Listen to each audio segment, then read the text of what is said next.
Hello बच्चों, विद्या आश्रय channel में आपका स्वागत है। आज हम लोग क्लास 8 का चैप्टर क्वाड्रिलेटरल लेकर आए हैं, जो कि क्लास 9th के लिए बेसिक का काम करता है। ठीक है बच्चों, तो क्लास 8 वाले बच्चे तो इसको अच्छा ढंग से देख के नोट जरूर तैयार कर लें, और क्लास 9th के बच्चे भी अगर इसको एक बार अगर देख लेते हैं तो उसका बेसिक क्लियर हो जाएगा, ताकि 9th में जो क्वाड्रिलेटरल है उससे रिलेटेड जो भी प्रॉब्लम, इससे क्वाड्रिलेटरल का बेसिक से जो भी प्रॉब्लम है वो उसका क्लियर हो जाएगा। ठीक बच्चों, तो हम लोग आते हैं, स्टार्ट करते हैं, इसका पूरा बेसिक से लेके चलते हैं। देखिए समझिए, सबसे पहले क्वाड्रिलेटरल में हम लोग जानते हैं कि पॉलीगॉन्स किसको बोलते हैं।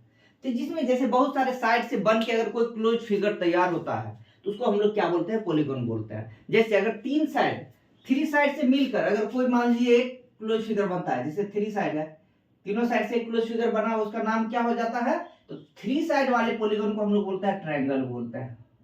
इसको हम लोग बोलते हैं ट्रायंगल। ठीक है, अगर फोर साइड है तो उसको क्या बोलेंगे, उसको बोलते हैं क्वाड्रिलेटरल। क्वाड्रिलेटरल। फाइव साइड वाले को बोलते हैं पेंटागन, सिक्स वाले को हेक्सागन, सेवन वाले को हेप्टागन, और एट साइड वाले को ऑक्टागन। ठीक है, कुछ कुछ पूछा जाता है, थोड़ा बहुत आप याद रखिएगा। थ्री साइड वाले को बोलते हैं ट्रायंगल, फोर साइड वाले को बोलेंगे क्वाड्रिलेटरल, फाइव साइड वाले को बोलेंगे पेंटागन, सिक्स साइड वाले को हेक्सागन, सेवन साइड वाले को हेप्टागन, और एट साइड वाले को ऑक्टागन। ठीक है, ऐसे नोनागन डेकागन भी होता है, तो उतना हम लोग को नहीं जाना, इतना कम से कम आप याद रखिएगा 8 तक। ठीक है, एक होता है रेगुलर पॉलीगन, किसको बोलते हैं तो ध्यान रखिएगा, रेगुलर पॉलीगन हम लोग उसको बोलते हैं जब किसी भी पॉलीगन का ऑल साइड अगर इक्वल हो, अगर ऑल साइड इक्वल हो और ऑल एंगल भी इक्वल हो तो उसको बोलेंगे रेगुलर पॉलीगन। जैसे हम लोग बात करते हैं ट्रायंगल का, तो ट्रायंगल में अगर तीनों साइड अगर इक्वल है और तीनों एंगल भी अगर इक्वल है, 60 60 60, ठीक है, तो इस वाले ट्रायंगल को हम लोग बोलते हैं इक्विलैटरल ट्रायंगल। उसी तरह जो क्वाड्रिलेटरल में जो रेगुलर पॉलीगन होगा, क्वाड्रिलेटरल का रेगुलर पॉलीगन जो होगा वो हो जाएगा स्क्वायर, क्योंकि ऑल साइड इक्वल और ऑल एंगल इक्वल 90 डिग्री का होता है।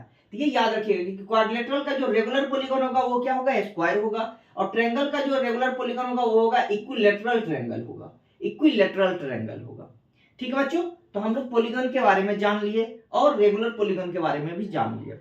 अब हम लोग आते हैं, आपको पूछ देगा कि ये पॉलीगन जो है, पॉलीगन का जो इंटीरियर एंगल का टोटल का सम कितना होता है, sum of all angles of polygons क्या होगा। तो ध्यान रखिएगा कि sum of all angles of n sided polygon, n side अगर है उस पॉलीगन में, अगर एन साइड है, क्योंकि पॉलीगन तो बहुत सारे हो सकते हैं, थ्री साइड का भी हो सकता है, फोर साइड का भी हो सकता है, फाइव साइड का भी हो सकता है, सिक्स साइड का भी हो सकता है, तो जितना साइड रहेगा उस साइड के लिए अगर निकालने का मेरा फॉर्मूला अगर हम लोग बात करेंगे तो ध्यान रखिएगा कि अगर हम sum of angle of n sided polygon का निकालते हैं तो उसका फॉर्मूला होता है n-2 into 180 degree, n-2 into 180 degree. आपको इसमें तीन पॉलीगन का कम से कम याद रखना है, एक हो गया आपको ट्रायंगल का याद रखना है, एक क्वाड्रिलेटरल का याद रखिएगा, और एक पेंटागन का याद रखिएगा। तीनों बहुत इंपॉर्टेंट है, खासकर ट्रायंगल और क्वाड्रिलेटरल का तो आपको याद होना ही चाहिए।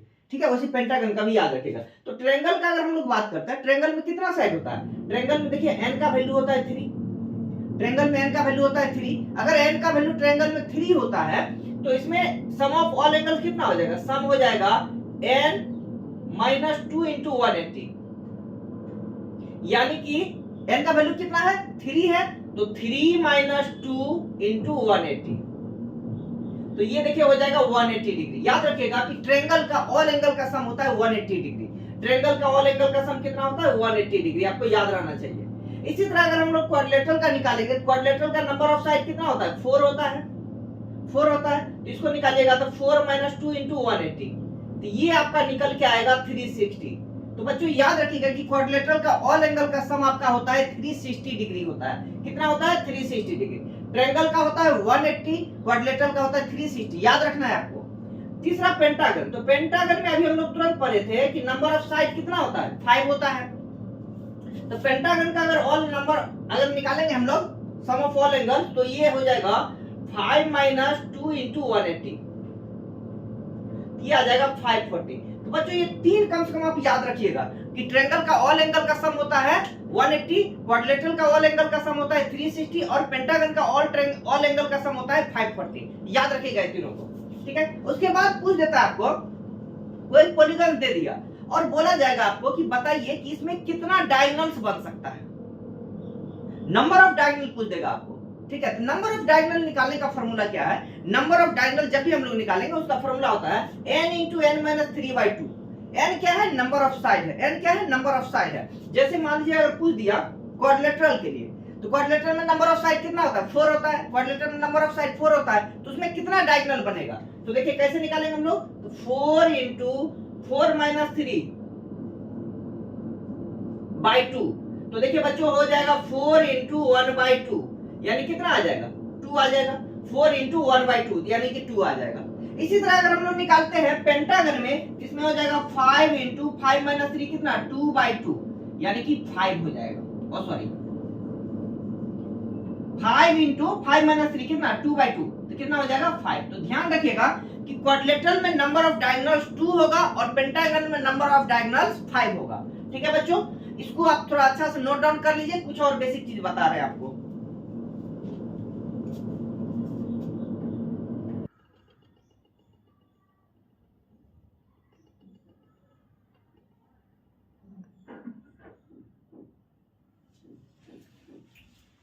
ठीक है बच्चों, अब देखिए आप, कुछ क्वेश्चन है तो ध्यान से समझिए। जैसे बोल दिया, अब आप लोगों को हम जो है तो लाइन्स एंड एंगल्स पढ़ाए थे, उसमें एंगल के बारे में सब चीज डिस्कस कर दिए थे। जो बच्चे अगर लाइन्स एंड एंगल्स का टॉपिक नहीं देख पाए हैं, वो क्लास 7 का बेसिक जो लाइन्स एंड एंगल्स जरूर देख ले, ताकि अगर कोई भी क्वेश्चन अगर ज्यादा समझने में दिक्कत हो रहा है तो वहां से पूरा पूरा क्लियर हो जाएगा। चलिए आते हैं, हम लोग समझते हैं यहाँ पे। अब जैसे एक ट्रायंगल ये दे दिया है, ठीक, सॉरी ये क्वाड्रिलेटरल ये दे दिया है। अब इसमें पूछ दिया आपको, देखिए 3 को यहाँ पर क्वेश्चन है, एक्स वाई जेड का वैल्यू पूछा है, जिसमें एक्स निकालना है एक्स का निकालेंगे, वाई निकालना है वाई निकालेंगे, जेड निकालना है जेड निकालेंगे। तो आप ध्यान से देखिए ये क्या है, मेरा 4 साइड है, 4 साइड वाले को क्या बोलते हैं? क्वाड्रिलेटरल बोलते हैं। तो क्वाड्रिलेटरल, तो इसका सारा एंगल का सम कितना हो जाएगा? अगर इसका सम ऑफ एंगल हम लोग बोलेंगे, सम ऑफ एंगल ये हो जाएगा 360 डिग्री।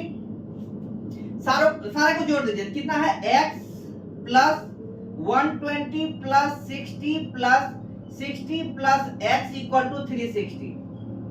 तो देखिए बच्चों कितना हो गया? 2x plus 240 equal to 360। यहां से हो जाएगा 2x इक्वल टू 360 माइनस 240 यानी कि 120। तो x का वैल्यू 120/2 यानी कितना? 60 डिग्री। तो इस तरह से मेरा पहला क्वेश्चन बन के तैयार हो गया। आपको ध्यान में रखना है कि sum of angle of polygons होता क्या है। ट्रायंगल के लिए 180 डिग्री होता है, क्वाड्रिलेटरल के लिए 360 डिग्री होता है और पेंटागन के लिए कितना होता है? 540 होता है। याद रखना है आपको। अब आते हैं, अब देखिए इसका अगर हम लोग बात करते हैं इस वाले में, तो इसमें आप एक चीज ध्यान रखिए, हम लाइन्स एंड एंगल्स में बताए थे ये चीज कि ये जैसे एक लाइन ऐसे गया हुआ है और ये है, तो ये जो बना रहा है ये दोनों एंगल हो गया लीनियर पेयर का एंगल हो गया, लीनियर पेयर का। तो इस दोनों का जो सम होगा यानी y प्लस 120 ये होगा 180 डिग्री। ये दोनों लीनियर पेयर बना रहा है, ध्यान रखिएगा। ऐसे अगर कोई भी स्ट्रेट लाइन पर इस तरह से एंगल बनाता है तो इस दोनों का सम 180 डिग्री होता है। इसको बोलते हैं लीनियर पेयर। क्या बोलते हैं? लीनियर पेयर बोलते हैं। दोनों का सम होता है 180। तो दोनों को जोड़े 180 के बराबर, तो y का वैल्यू यहां से मेरा कितना आ गया? 180 माइनस 120 यानी कि 60 डिग्री। तो ठीक है बच्चों, तो y का वैल्यू हो गया 60। देखिए ये भी हो जाएगा 60 और ये भी हो गया 60। दोनों y दिया हुआ, दोनों 60 निकल गया। अब आप ध्यान दीजिए, इधर इस वाले ट्रायंगल में नाम हम देते हैं ABCD। ट्रायंगल ABD में, ट्रायंगल ABD, अगर ट्रायंगल ABD में बात करें तो 90 plus 60 plus x, 90 plus 60 plus x कितना हो जाएगा? 180 डिग्री। क्योंकि बच्चों ये क्या है? ट्रायंगल है और ट्रायंगल का तीनों एंगल का सम होता है 180 डिग्री। तो यहां से मेरा आ गया 180, तो x का वैल्यू कितना आ गया? 180 माइनस 150 यानी कि 30 डिग्री। तो बच्चों इसका वैल्यू आ गया अपना 30 degree.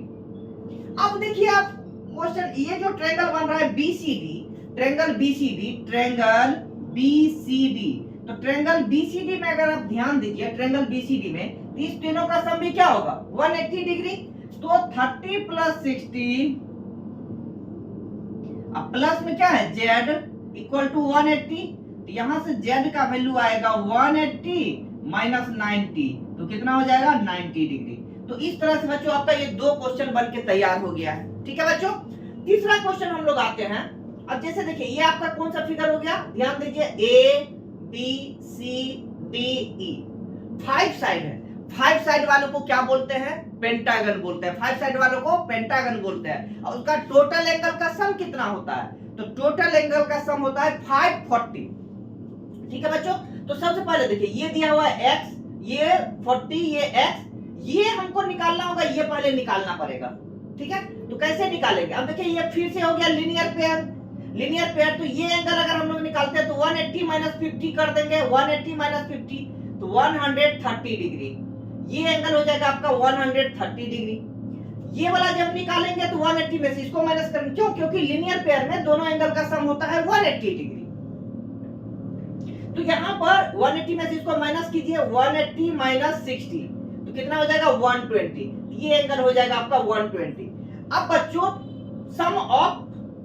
Some of all angles of pentagon, all angles of pentagon, pentagon के सभी एंगल का सम कितना होता है, तो 540 होता है। तो आप सब एंगल को जोड़ दीजिए, 540 के इक्वल कीजिए, कितना कितना है 120 plus 130 plus x plus 40 plus x equal to 540। तो यहां से हो गया 2x प्लस 250 40 290 इक्वल टू 540।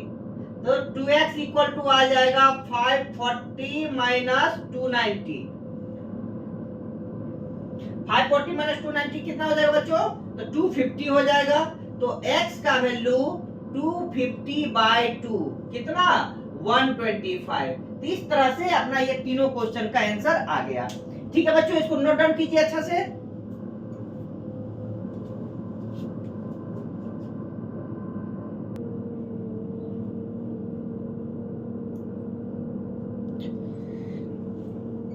ठीक है बच्चों, आप लोग नोट डाउन कर लिए होंगे उम्मीद है। अब देखिए यहां पर हम लोग आते हैं sum of all angles of triangle का, हम लोग जैसे बात किए थे ऑल एंगल्स ऑफ पॉलीगॉन्स का, ऑल एंगल्स ऑफ क्वाड्रिलेटरल सब का बात किए थे। तो उसमें जो ऑल एंगल था सारा का सारा क्या था, इंटीरियर एंगल था, इंटीरियर एंगल था। ठीक है, अब जो हम लोग बात करेंगे एक्सटीरियर एंगल का बात करेंगे कि बाहर का एंगल जो है उसका सम कितना होता है। तो याद रखिएगा चाहे कोई भी पॉलीगॉन रहे, सबका जो एक्सटीरियर एंगल का सम होगा वो हमेशा 360 के इक्वल रहेगा। कोई भी पॉलीगॉन रहे, चाहे ट्रायंगल रहे, क्वाड्रिलेटरल रहे, पेंटागन रहे, कोई भी रहे, सबका जो एक्सटीरियर एंगल का सम होगा वो हमेशा 360 डिग्री के इक्वल होगा। ये चीज आपको एकदम याद रखना है। ठीक है, चलिए कभी कभी क्या काम करेगा कि एक्सटीरियर एंगल आपको दे देगा, एक्सटीरियर एंगल दे देगा, बोलेगा नंबर ऑफ साइड बताइए। देखिए यहाँ पर क्वेश्चन एक्सटीरियर एंगल दे दिया, पूछ दिया नंबर ऑफ साइड कितना है। तो बच्चों याद रखिएगा अगर एक्सटीरियर एंगल दे दिया और नंबर ऑफ साइड पूछेगा तो नंबर ऑफ साइड का फार्मूला होता है इस साइड, यानी कि n का फार्मूला होता है 360 बाय ईच एक्सटीरियर एंगल। जब भी एक्सटीरियर एंगल दे देगा और नंबर ऑफ साइड पूछेगा तो नंबर ऑफ साइड निकालने के लिए क्या कीजिएगा, 360 में उस एक्सटीरियर एंगल से डिवाइड कर दीजिएगा। तो देखिए कितना हो जाएगा 10 आ जाएगा। तो बताइए अगर ईच एक्सटीरियर एंगल 36 डिग्री है तो उसका नंबर ऑफ साइड कितना होगा, तो 360 बाय 36। मान लीजिए एक्सटीरियर एंगल दे दिया 20 डिग्री, 360 बाय 20 कर देंगे। एक्सटीरियर एंगल दे दिया 180 डिग्री, 360 बाय 180 दे देंगे। ठीक है, इस तरह से हम लोग बना सकते हैं, हालांकि पॉसिबल नहीं 180 है ना, जब भी रहेगा तो उससे कम रहेगा। तो जितना भी अगर आपको पूछा जाए 24 डिग्री अगर दे दिया एक्सटीरियर एंगल तो 360 बाय 24 दे देंगे। तो इस तरह से हम लोग करके निकालेंगे। अच्छा बच्चों एक चीज और, कभी कभी एक्सटीरियर एंगल आपको दे देगा। ठीक है, मान लीजिए एक्सटीरियर एंगल आपको दे दिया, सपोज मान लीजिए दे दिया 21 डिग्री। ठीक है, एक्सटीरियर एंगल दे दिया 21 डिग्री। पूछेगा कि बताइए नंबर ऑफ साइड क्या ये पॉसिबल है 21 डिग्री या नहीं। तो क्या काम करेंगे, 360 में हम लोग 21 से डिवाइड करेंगे। अगर 360 में 21 से हम लोग डिवाइड करते हैं तो 120/7 आ रहा है। ये आ रहा है फ्रैक्शन वैल्यू। अगर n का वैल्यू फ्रैक्शन में आए तो वह पॉलीगन संभव नहीं है। अगर n का वैल्यू फ्रैक्शन में आएगा तो वह पॉलीगन संभव ही नहीं है। n का वैल्यू क्या आ रहा है, फ्रैक्शन में आ रहा है, तो यह पॉलीगन संभव नहीं है। ध्यान रखिएगा, n का वैल्यू कभी भी फ्रैक्शन में नहीं आएगा तो कभी भी एक्सटीरियर एंगल का वैल्यू 21 डिग्री नहीं होगा। आपको ध्यान रखना है, एक्सटीरियर एंगल का वैल्यू वह देगा जो कि 360 में पूरा पूरा क्या हो जाए, डिविजिबल हो जाए, और उसका कुछ ना कुछ n का वैल्यू इंटीग्रल फॉर्म में आए, पॉजिटिव इंटीग्रल फॉर्म में। तब ये मेरा हम लोग मान सकते हैं कि हाँ वो एक्सटीरियर एंगल का वैल्यू होगा, नहीं तो नहीं होगा। चलिए बच्चों, ये पहला क्वेश्चन हम लोग देखते हैं। इसमें देखिए 3 को एक्सटीरियर एंगल दिया हुआ है, अब बोल दिया कि x का वैल्यू निकालिए। तो हम लोग क्या काम करेंगे, अभी हम लोग तुरंत जाने हैं कि sum of all exterior angle जो होता है वो कितना होता है, 360 डिग्री। चाहे कोई भी पॉलीगन दिया हुआ है, उसका जो सम ऑफ ऑल एंगल जो रहेगा एक्सटीरियर एंगल का, वो हमेशा क्या रहेगा, 360। तो यहाँ पे आएंगे हम लोग 360 करेंगे, अगर इसको तो देखिए क्या हो जाएगा, x plus 75 plus 135 equal to 360। तो यहां से मेरा ये हो गया x इक्वल टू 360, और ये उधर जाकर हो जाएगा माइनस, ये दोनों को जोड़ेंगे कितना हो जाएगा, 210 हो जाएगा, 210। तो उधर जाकर माइनस कितना आया, 150 डिग्री, इसका आंसर आ गया। तो बच्चों जब भी केवल एक्सटीरियर एंगल दे दे तो टोटल को जोड़ के किसके इक्वल करेंगे, 360 के इक्वल करेंगे। तो वहां से मेरा जो भी चीज पूछा जाएगा उसका आंसर निकल के तैयार आ जाएगा आपको। ठीक है बच्चों, नेक्स्ट क्वेश्चन यहाँ पर देखिए। अब कभी कभी आपको क्या काम करेगा कि पूछ देगा कि अगर इंटीरियर एंगल इतना है तो बताइए n का वैल्यू क्या है। तो एक चीज नोट करके याद रखिएगा, आप नोट करके याद कर लीजिएगा कि एक्सटीरियर एंगल इक्वल टू होता है 180 माइनस इंटीरियर एंगल। ये भी नोट करके याद रखिएगा। अगर इंटीरियर एंगल दे दिया तो पहले एक्सटीरियर एंगल निकालिए। एक्सटीरियर एंगल कितना हो जाएगा, एक्सटीरियर एंगल अगर हम लोग निकालते हैं तो हो जाएगा 180 माइनस 156, यानी हो गया 24 डिग्री। ठीक है बच्चों, अब n का वैल्यू निकाल लीजिए। तो n का वैल्यू क्या हो जाएगा, 360 बाय एक्सटीरियर एंगल, एक्सटीरियर कितना है 24, तो 24 से डिवाइड करेंगे तो 1 और 5 15 हो जाएगा साइड, इसका n का वैल्यू आ जाएगा 15, और यही मेरा इसका आंसर हो जाएगा। ठीक है बच्चों, आज का क्लास यहीं पे रखते हैं। इसका एक पार्ट और आएगा तो आपका क्वाड्रेट्रल जो है क्लास 8 का पूरा कंप्लीट हो जाएगा।